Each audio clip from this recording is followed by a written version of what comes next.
We are rolling, a right? zipper that might go Okay, anytime all right, soon. good. Yeah. Hey, we are the Robin Holly Show We're- here.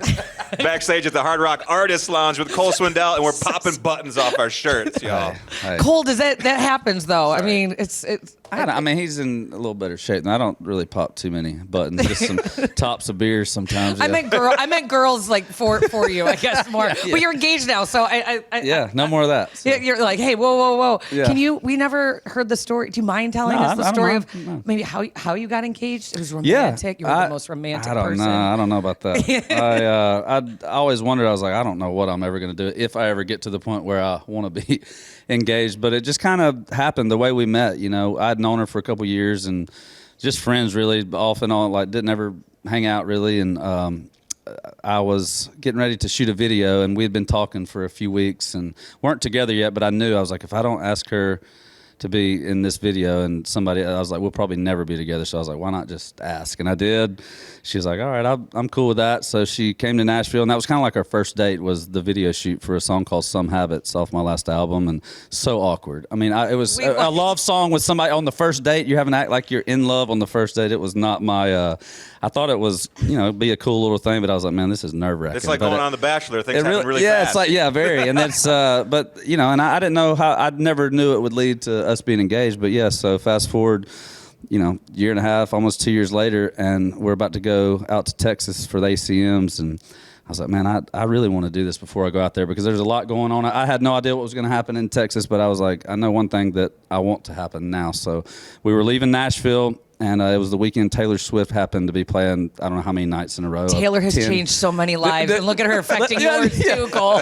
Traffic-wise, yeah. We the ring, I didn't have it but about 4 or 5 hours because the guy that brought it to me was in a hotel downtown. I was like, I'm gonna get up and go at like 9:30, 10, beat the traffic because Taylor's here tonight before we leave to go to Texas. And I get down there, and it literally looks like she's playing acoustic shows in every coffee shop, brunch spot. There's lines everywhere down there, and I was like, oh my God, what have I gotten into? But I got in and out of there, and we actually, on the way out of town going to Texas, we stopped by the spot where we shot Some Habits, the dirt road. We walked, and yeah, just that's where we did. We walked down a little ways down that dirt road, and I popped the question there, and the weather wasn't the best, but it didn't really matter. It was just, Love was in the I was air. like That's blacked all out. I was like, I don't know what's going on. I don't know what I'm going to say. I have no idea. Yeah, I'm just glad she said yes, and here we are. We're excited to get married next year and trying to work that in with the schedule, but that definitely comes first. I told my agent, like, hey, let's make sure you get me married before we book me up too much. Yeah. Oh, that's so cute. I love that story. Thank you for sharing that. No with problem. us. Yeah. Well, congratulations, and I know you're doing. There's the number 12. Yeah. Is special to you. 12. You're doing 12 shows. Yeah. 12 different sets, and you're on number 7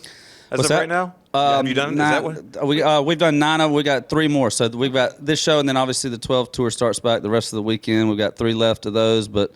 12 was always my high school number, and I don't know, it's just always been my number for some reason. So when we figured we wanted to do some shows, I was like, why don't we do 12? And I was like, that didn't really feel like a tour unless we make it mean something. And so we've switched up the set list every single night. So we've had 9 different set lists, and it's been cool for me and the band because we were out with Thomas Rhett all year. We got an hour to play, and we're playing the hits y'all have, thank God, made hits, and didn't really get to play a whole lot more stuff. But this set list is, hour and a half. We switch it every night, go back. A lot of the, fan club that follow us around city see the same set list. I'm like, I'm going to get y'all this time. So we get to put in a bunch of old stuff that they always request that, people that might not be diehard fans may not know. So it's been cool to switch that up, and for us in the band too, just to play some different stuff. So. What's a song that was maybe, you mentioned playing with Thomas Rhett, and I know he's doing this little series, I think, on Instagram where he's like, songs I wish would have been singles. Wow. Is there a song that you put out on an album that you were like, why didn't this go to radio? That is like your favorite, yeah. I mean, like every album I have one, I feel like it's just it's such a tough process choosing. There's so many reasons you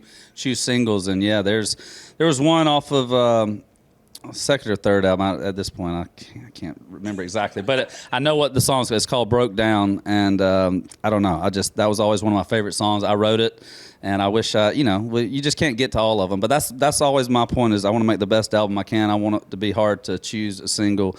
But Broke Down, A Dozen Roses in a Six Pack off the first album. There's always a couple that you wish could have seen the light of day. But you can't complain, man. I'm happy to have the ones y'all have given me, and we still get to play the other ones. So. Well, we're happy that we heard new music is coming. So Yes. thank you. We're looking forward to Trust that. me, I'm busting. I cannot wait to play y'all some new stuff, and we've almost got it ready, but just want to make sure to try to follow up that last album and that She Had Met His Caroline. That's no easy task. So we're making sure we've got that down, but I'm really excited about the new stuff, and the stuff we have recorded is just, I think it's next level, which is what we got to have. Got to have it. Real quick too, I know we got to get you out on stage. Yep. You said that you had a golf question though. Oh. Really quick. Well, it's just like because I know you're a big golfer. Have you seen this product, the golf that you hit the ball and it's like the loudest golf ball you've ever hit? No. Oh, I'm going to share it with you. Okay, when we Please leave, do. It's a good prank. It's a prank. It's like the most amazing thing, and I'm like, it's not even a question. I just want you to have. So this product. next time you're on the golf course, you have to prank one of whoever artist you're golfing with, Hardy or whoever. Yeah. And then Video share that for the world. It'll be I'll pretty get great. Several folks with it, so I'll be better at pranking than I am golfing. So. All right, Cole Swindell here at Stars and Strings with Audacy.